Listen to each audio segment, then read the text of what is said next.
Terputus dari itu. Terputus. Putus. Pak Hendri, kita tanggal 19 akan menghadapi laga kedua Persis Solo. Kita ketahui Persis Solo merupakan tim yang bertabur bintang.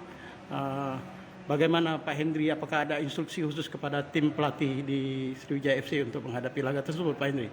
Ya, saya ingin yakinkan kepada dulur-dulurku supporter Sriwijaya FC. Sriwijaya FC itu bukan tim kecil. Kita sudah pernah jaya di masanya dan kita masih memiliki histori tentang itu.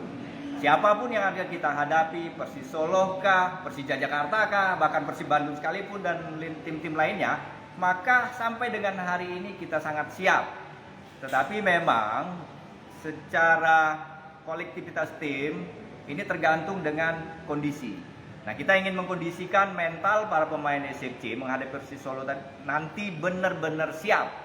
Jadi apapun yang ada, baik itu masalah teknis, non teknis, maka kuncinya mental pemain harus siap.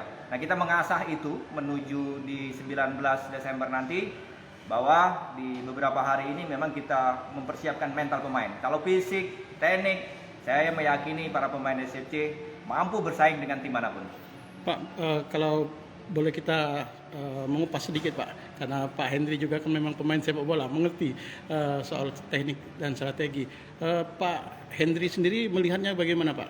Soalnya kan di Persis ini kan lawan-lawannya ada Itpam Bahdim, ada Beto gitu Pak.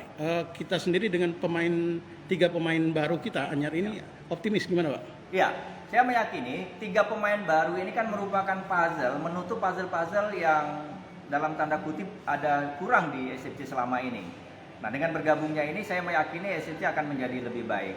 Nah, tentu terhadap pemain-pemain di klub lain, tentu pelatih sudah menyiapkan strategi, misalnya man-to-man marking atau bertahan semua pada saat bertahan, menyerang semua pada saat menyerang, dan kolektivitas tim lah kalau menurut saya yang akan membuat Sriwijaya mampu mengatasi lawan-lawannya di 8 besar ini. Jadi kita memiliki keyakinan yang penuh bahwa kita bisa menghadapi PSIS di 19 Desember nanti. Oke.